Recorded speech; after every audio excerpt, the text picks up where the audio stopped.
The Joe Rogan Experience. But then you got ICE raids where they're taking people that are American citizens and they're scaring the shit out of everybody. And yeah, dude, they made me the video thing. You see that thing where they put me on the video? Oh, that was crazy. They didn't even ask you.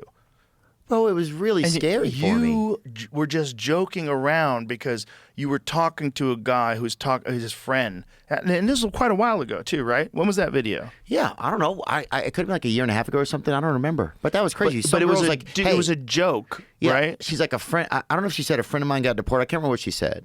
But she's like, what? Do you have anything to say to him, right? And I was like, bye. You know? Yeah. I'm clowning around. I have no idea if it's real or not. I have no idea. You have no idea. It's literally someone just handed you a phone. And then Homeland Security, was that what it was? Yeah, just put it up online. And it was it after Homeland the Charlie Security? Kirk thing. Yeah. And so then I was like super scared, you remember? Yeah. Remember, I was texting like you. I was just texting people to make sure everybody's okay. I didn't know if they were like just going to kill people that had been on TikTok or whatever. Like, I had no idea what they were going to do. I just can't believe they did that with you, where they just put it in there as if like you were endorsing that. Well, it just kind of, and it was just a scary time. That was the same time as Who after the Charlie Kirk thing. Who greenlit that? Probably just some fucking trap beat but you know con what I'm artist saying? or whatever. Like if a company did that, you could sue them. You know what I'm saying? Like if it was privatized, like if ICE was a private company and that was the people that the United States hired to get rid of illegal immigrants and they used you would sue them. You could sue them. Well, it was just scary. But the government can just put that up there. And then what did you do? You had to formally request them taking it down? Yeah, I had to hire an attorney to get him help to take it down. How long did it take to take it down? I think like 48 hours or something. But it had like 30 million views over a couple platforms. And how many people even know it was taken down until they just heard you say it? Of course not.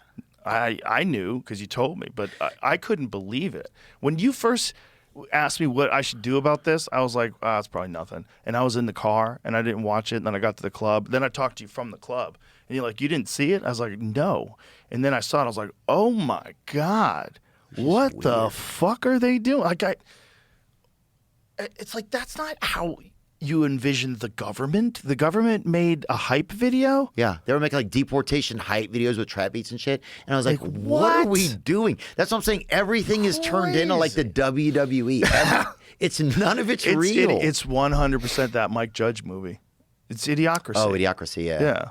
But yeah, that was scary, man. Because then I got because there was just like a lot of threats, and then things got like then it was just kind of that made me kind of paranoid. Yeah. And then my mom was visiting, and we went to the doctor. I went to the doctor. I was just getting something looked at or something, you know. And I was in the doctor's office, and there was a nurse asking me questions or whatever, blah blah blah. And then she's like, I have something for you. I was like, huh? And she's like, oh, I brought you something. Can I give it to you? And I was like, I'm at a doctor's office, like something she'd made, something, I don't know. For you? Yes. Oh, she's a fan? Something. And normally I think it might have been like, okay, let me, like, but I was just like, it was such a weird time. And my mom was visiting, and it was like, after the Charlie Kirk thing, it was just super scary. You just didn't know what was going on. Like, watching that guy get killed was crazy. Like, it was, and. You know what's crazy to me is the way people reacted. Oh, that scared me just as much as watching him get shot. Well, yeah. And let me think about that in just a second. I'm just thinking through the end of this, if you don't mind, real quick. Sorry. I know you're not interrupting me. No worries. So I'm in this doctor's office, and it was just weird. You know, like I'm at the doctor. It made me feel like nothing was safe. It compounded on my head like, oh, nothing's safe, right? No place is safe where like, because I just given this girl like medical information. I'm like, is this okay? You know? And so I talked to the doctor, and it was all cool and stuff. And like, but then I go outside, and I was sitting in my car. My mom was out there with me, and like, it had just like been a lot of stress. And I'm sitting there, I kind of was tearing up talking to my mom, and just like, you know, I told her what happened in the doctor's office, you know, and it was after the DHS thing, just a lot of stuff that felt like you don't have any, there's no, you're solid, I can't think of what I'm saying. Like, you're not safe. Like, there's no. Well, I think you think that way in particular because you're famous. So what you felt like you were having a normal professional experience at a doctor, and then all of a sudden it became a fan experience where you're kind of trapped. Right, that's what it felt like. And it's a doctor where you're supposed to trust like you can be at a doctor. Yeah. And I'm sitting there with my mom, and she kind of like put her hand on me, you know, and she's like, you know, everything will be okay. And then I look up out of the window, and there was some young man literally this far from my window with his phone, like filming me. And it was just like, it was just like that was like a tough time where I think I just got kind of paranoid. Yeah, that's a weird thing that people think is totally normal to do. Just point a camera at people and film them because they're famous at a doctor's office. Yeah. But it's like, I just want to put it up on my Instagram and I'm going to get 300 likes. Look, here it is. Me and Theo motherfucking Vaughn. Yeah. I'm outside. He's getting his pancreas looked at. That's crazy, dude. They could break your medical information. It felt like it was HIPAA. a movie, though, and they were trying to break you. Like, it felt like this, like a couple weird That's a beats of personal movie. thing, though. That's a personal thing with you because you're famous. That's one of the reasons why you think that everything's falling apart. Because you think everything's falling apart for you because you're dealing with the fact that you're crazy famous.